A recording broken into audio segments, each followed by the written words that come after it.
The stars had barely shifted since the first blast echoed in the silence of space. But everything had changed. The Talari scout ship remained hidden in the broken moon field, its hull dark and lifeless. Inside, the crew stared at the screen, afraid to speak, afraid to move. Human warships had arrived like ghosts, cold, quiet, without warning. No flashing lights, no grand entrance, only movement. And death for the Varnak. The Un's fleet now hung in the darkness like jagged shadows. Each ship shaped like a blade, designed to cut, not just survive. Talari officer Yari whispered, "They're still not broadcasting anything." Captain Rilu nodded slowly. "They don't need to," he replied. On the screen, a formation began to shift. 3 human ships moved toward a nearby asteroid belt, not fleeing. They were surrounding the Varnak remnants. Rilu could hardly believe what he saw. The humans weren't just fighting, they were hunting. "Incoming signal," Yari said suddenly. It was from one of the human ships. The message was short, barely a few words. "Remain behind our line." No movement. No transmissions. Rilu nodded quickly. Understanding the message wasn't a request, it was a command. The humans were taking control, and the Talari were too broken to argue. From the far edge of the system, a new wave of Varnak vessels appeared. This time not scouts. This was a full Varnak war fleet, 60 ships. Their dreadnoughts glowed with power. It was an invasion, and it was headed straight for the Talari position. Rilu's stomach turned. "They'll wipe us out this time," one crew member whispered. Rilu stared at the screen. "No," he said quietly. "They'll try, but they're not alone this time." Suddenly, every human ship in the field began to move. It was like watching a storm gather in perfect silence. The ships shifted into a battlenet formation. Not one spoke, not one hesitated. The Varnak didn't see it coming. They charged straight in. Laser batteries opened fire, lighting up the darkness. But the humans didn't return fire immediately. They waited. Then, when the Varnak were close enough, too close to escape, the trap was sprung. 3 human cruisers emerged from a blackened ice field, firing plasma torpedoes directly into the Varnak's exposed flank. Explosions ripped through the enemy ranks. The Varnak screamed over open comms, panic setting in. Their voices were full of confusion. "Where are they?" "They're in the rocks. How did they know?" "They have no ID signals. How do we track them?" The human fleet didn't answer. Another wave of human ships surged forward, hitting from the opposite side. Perfect timing, perfect coordination. The Talari ship shook as shockwaves passed by. Inside, the crew clung to their seats. "It's like they knew the whole Varnak plan before it even started," Yari whispered. Rilu agreed. "They did know," he said, eyes wide. "This isn't their first war." A massive explosion bloomed on the screen. A Varnak command ship had been hit in the core. It spun apart like paper. Suddenly, the human voice returned to the Talari channel. "Varnak dreadnought approaching your position. Do not move. Engaging now." Rilu's hands trembled slightly. The human ships near them looked smaller than the Varnak dreadnought. Weaker, but they didn't slow down. 4 destroyers rushed at the monster ship. The first 2 were torn apart by cannon blasts, but the other 2 made it close. One launched a spear-like projectile straight into the enemy bridge. The other dropped a stealth mine directly beneath its engine core. Then silence. The dreadnought exploded like a dying star. The shockwave rocked every ship nearby. But the Talari remained untouched, protected. "Why?" Yari asked again. "Why would they come for us?" "We are no one to them." Rilu didn't have the answer, but the voice from before returned one last time. "We heard the call." That was enough. Then the comms went dead, and the humans vanished into the darkness. No celebration, no claim of reward. They had done what they came to do, and they left before anyone could thank them. Rilu sat back, eyes full of tears, not because of fear, but because for the first time in a long time, someone had listened and someone had fought for them. In silence, without mercy, and without needing praise, the stars above the battlefield dimmed behind drifting debris. Pieces of Varnek ships floated through the black void like broken armor. The Deathworlders had arrived, and they brought no mercy. The Talari ship stayed quiet, still hidden in the shattered moonscape. But their view was clear. Human warships moved in the shadows like predators. They didn't need to shine. They needed to kill from one corner of the field. A sleek vessel, smaller than most, zipped through the wreckage. It slid between shattered Varnak hulls, weaving like a serpent. Its name blinked faintly on the Talari Scanneron's phantom edge. Inside that ship, Commander Mace stood still, arms behind his back, eyes locked on the tactical screen. "Dreadnought Group Theta, move to Grid C7, he said calmly. His crew responded without a word. Deathworlders didn't waste time with loud speeches. They moved like they had done this 1,000 times, because they had, from deep space, the second. Human fleet arrived, bigger, heavier, darker. The Varnak had no idea what was coming. They thought they were the apex predators. But humans came from a world where everything wanted to kill them, and it made them different. Varnak reinforcements have entered Sector 9. A voice echoed on Phantom Edge. Mace nodded. Send in the ghost pattern. 5 ships blinked out of view, cloaked, hidden, and deadly. The Talari crew watched in awe. Are those ... invisible ships? Yari whispered. Rilu could barely speak. No wonder the Varnak are panicking. Suddenly, bursts of light flared from the rear of the Varnak fleet. The cloaked ships had struck from the inside. A Varnak cruiser turned in circles, weapons firing randomly, crew screaming over the open channels. We're being hit from inside our lines. We don't see them. Another ship vanished in flame.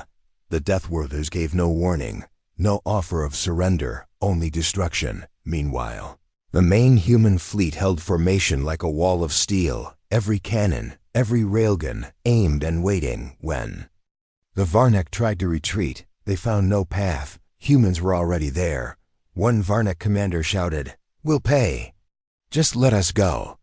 But there was no reply, because Deathworlders didn't come for payment. They came because someone asked for help. And when they arrived, they didn't leave until the threat was gone. A new dreadnought, bigger than any seen before, emerged from hyperspace. Its hull was shaped like a shark's jaw, lined with plasma turrets. Rilu leaned forward, eyes wide. "What is that?" Yari gasped. "It's massive." The human fleet didn't hesitate. 3 large destroyers peeled away, heading straight for it. One of them was the UN's Iron Resolve, the same ship that first answered the Talari call. It led the charge, firing round after round. Battering the massive vessel, the enemy fired back, lighting up the space between them like a storm. One human ship was hit, exploded. But the other 2 kept going. Iron Resolve got close enough to ram, and it did. Its front tore through the enemy's armor like a blade. The impact sent shockwaves through space. Then, as its final act, Iron Resolve detonated its core. The explosion shattered the dreadnought into dust.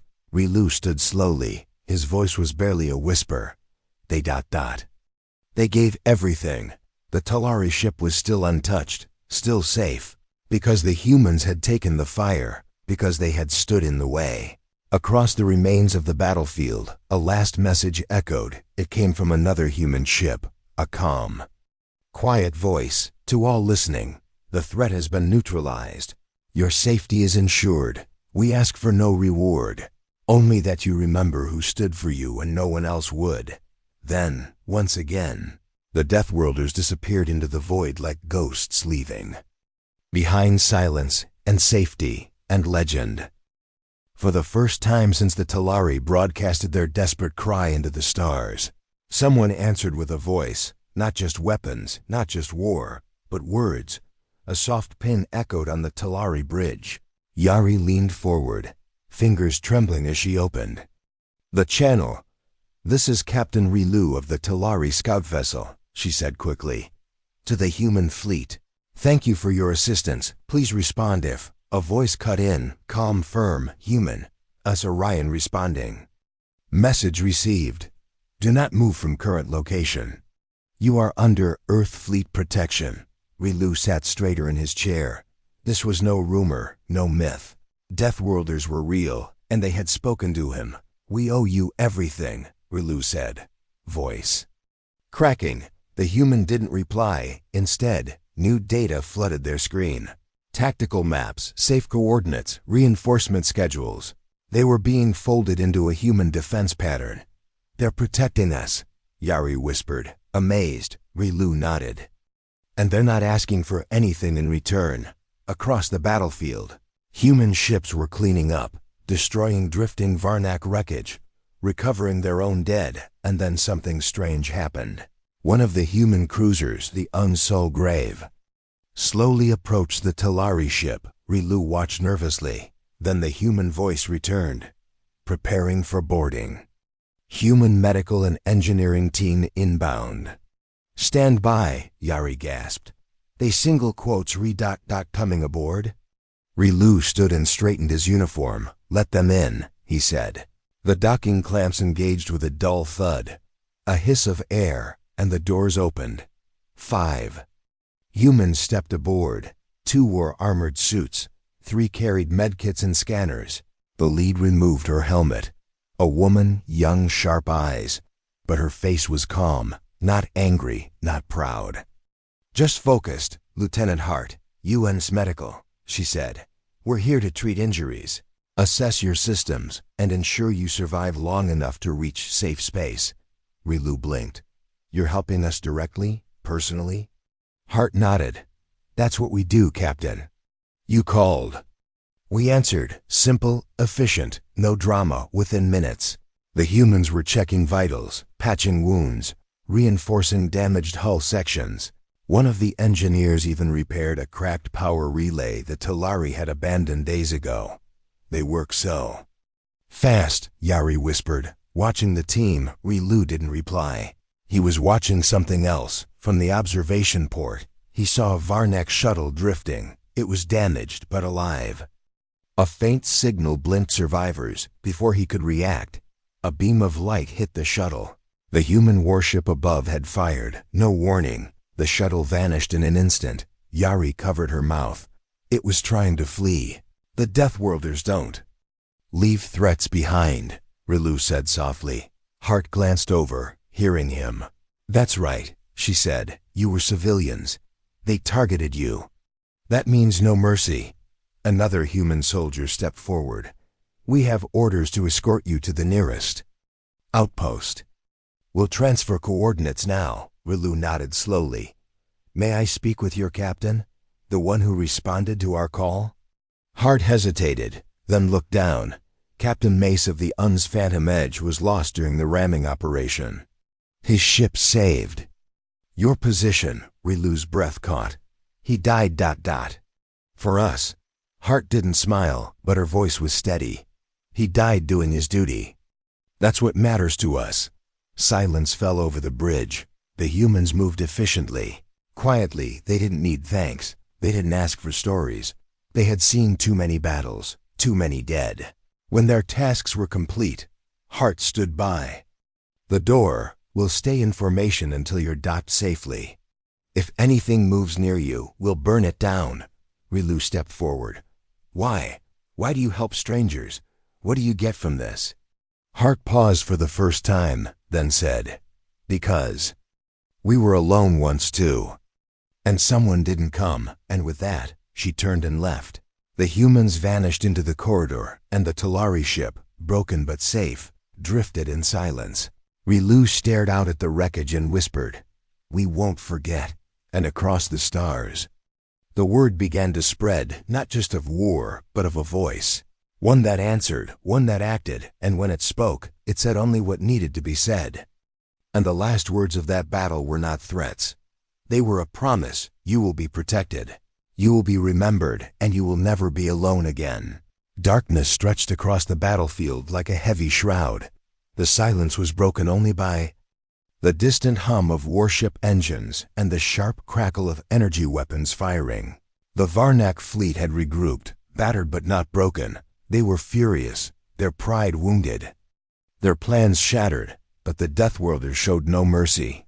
The human ships moved with cold precision, every maneuver calculated, every strike delivered with deadly intent. Captain Mace was gone, but his orders lived on in the fleet's relentless assault. The Talari crew watched as plasma torpedoes streaked through the void, striking Varnak vessels and tearing them apart. Explosions bloomed like deadly flowers in the blackness. Human fighter squads darted among the wreckage, their small size and speed made them deadly hunters. One such squadron chased a Varnak frigate into an asteroid field. The enemy ship crashed spectacularly, breaking into flaming pieces. The Talari could only watch in awe and fear. The battle was brutal and fast, no quarter given, no time wasted. The Varnak dreadnoughts, once symbols of unstoppable power, were reduced to drifting hulks. The humans even used unfamiliar technology. Shadow drones swarmed enemy ships, disabling shields and sabotaging engines silently.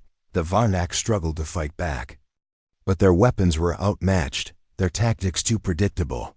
Human strategy was a brutal dance of precision and power, yet amidst the chaos, the Talari felt a strange calm. For the first time in years, hope was real, hope that the nightmare of the Varnak might finally end. But the Varnak were not ready to surrender. Their commanders ordered a desperate last strike. A massive plasma cannon charged on one of their last dreadnoughts, its target, the Talari scout ship. Rilu saw the warning on the screen just in time. "Evacuate," he ordered urgently. The humans didn't hesitate. A small human destroyer, the Uns Valiant, raced forward, its weapons blazing. It intercepted the plasma blast. The blast detonated against Valiant's shields, rocking the ship violently, but it held. Then Valiant launched a counterattack. A spear-like missile pierced the dreadnought's hull. Following it, a magnetic mine slipped into the enemy's engine core. The dreadnought exploded, a brilliant flash lighting the darkness. The battle was won, but at a cost. The Uns Valiant was badly damaged, its crew suffered losses. Yet the humans remained undeterred. For them, sacrifice was part of the mission. After the explosion, the human fleet moved to secure the area. They recovered the Talari ship, repairing and shielding it. The Varnak survivors fled, broken and defeated. Rilu turned to Yari. "We owe them more than words can say," he whispered. Yari nodded solemnly. "They fight like no others. They fight for those who cannot fight for themselves. This is not just war, this is justice." The battlefield was quiet now, but the silence was heavy. The vast emptiness held the echoes of explosions and lost lives. Among the scattered stars drifted one small human destroyer, the Crimson Light. Its hull was scarred and battered, shields flickering under the strain of endless battle. Inside, the crew worked with grim determination. Knowing their mission was far from over, Commander Lyra stood on the bridge, eyes sharp as she studied the holographic map. A massive Varnak dreadnought still lurked nearby, wounded but deadly. It was the last monster standing in the way of the Talari's escape. The humans had sacrificed much to get this far. The Crimson Light was their final shield, their last hope. Lyra's voice cut through the tension. "Prepare for impact." The crew braced themselves as the ship powered forward.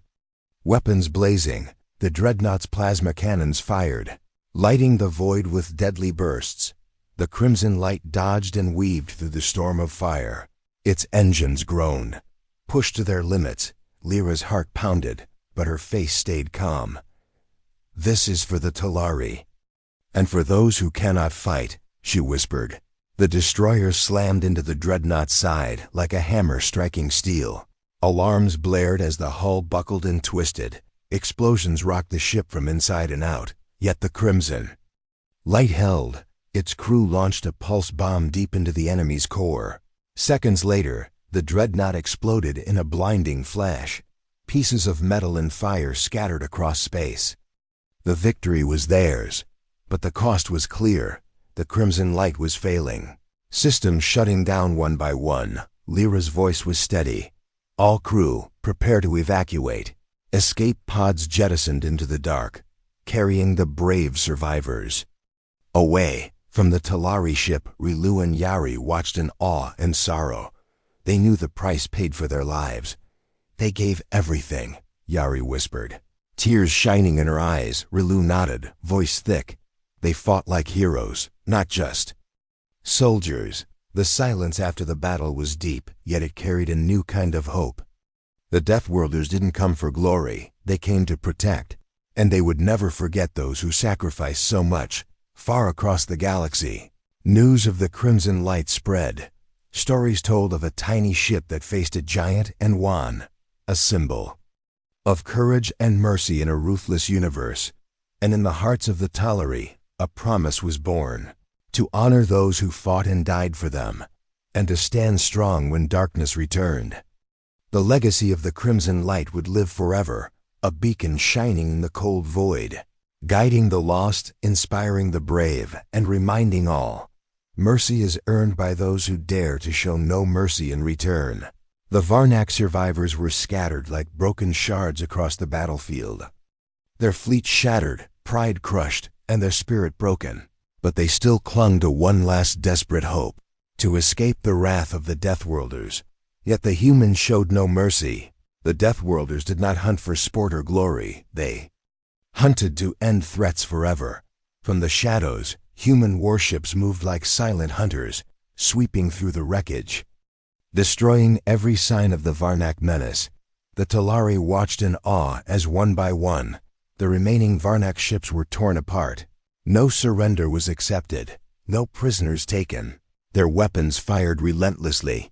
Explosions lit the darkness in a deadly dance. Why?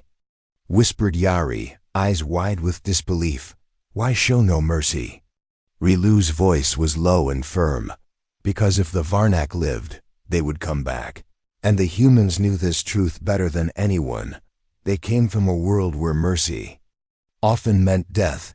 They knew that kindness to monsters only fed more monsters. The Varnak's last dreadnought, once feared across star systems, now limped, crippled and cornered. Its turrets turned useless as human ships closed in. One human destroyer, the Un's-Reaper's Fang, moved in like a viper, silent and deadly. It fired a sequence of plasma lances that pierced the dreadnoughts. Armor, a human pilot inside the Reaper's Fang, spoke calmly to their crew. Keep the pressure up, don't let them breathe. The Varnak tried to respond, but their weapons faltered. Engines failed, shields dropped, the dreadnought exploded. A brilliant star born from destruction. The humans did not cheer, no victory dances or celebrations. Only cold focus, for the battle was more than war, it was judgment. The Talari commander Rilu turned to Yari. We were lost without them, he said softly. But now we have a chance, Yari nodded. Hope rekindled in the quiet aftermath. The Deathworlders broadcast a final message across the void, a warning that rippled through the stars. To all who hear, if you prey on the weak, if you threaten the innocent, you will answer to us. We show no mercy to monsters. The galaxy shuddered. Governments whispered in fear. Pirates and slavers reconsidered their choices. The legend of the Deathworlders grew, not as heroes, not as saviors, but as relentless judges, silent, deadly, and unforgiving. The Talari began to rebuild, their faith restored by those who fought without question. And somewhere deep in space, the human fleet prepared to vanish again, ready to answer the next call for justice, because mercy was a choice, one they made only for those who deserved it. The battle was over, but its echoes rippled across the stars. The Talari homeworld was safe, their people breathing again. But the galaxy had changed forever. A message spread sharp, clear, and impossible to ignore. Earth spoke, not through diplomats or speeches, but with a warning broadcast across every star system. Listen well, the voice declared. Those who threaten the weak will answer to us. We are the Deathworlders. We came when no one else would, and we will come again. This is not a threat, but a promise. Across countless worlds, leaders paused. Governments debated in frantic meetings, fear and respect mixed in every decision. The humans had shown their power swift, silent, and absolute. No empire wanted to face them, no pirate dared to challenge them. Rumors of Earth's wrath spread like wildfire. Some called them saviors, others called them executioners. But all agreed on one thing: humans had rewritten the rules. In distant space stations and quiet outposts, whispers spoke of the silent guardians, ships that appeared from nowhere, dealt justice, then vanished without a trace. The Talari told stories of their saviors, of the crimson light and the Uns valiant, of sacrifices made in the cold void, and the message from Earth echoed on: it is not mercy we offer freely, but justice we will enforce without fail. The galaxy held its breath, waiting for the next move.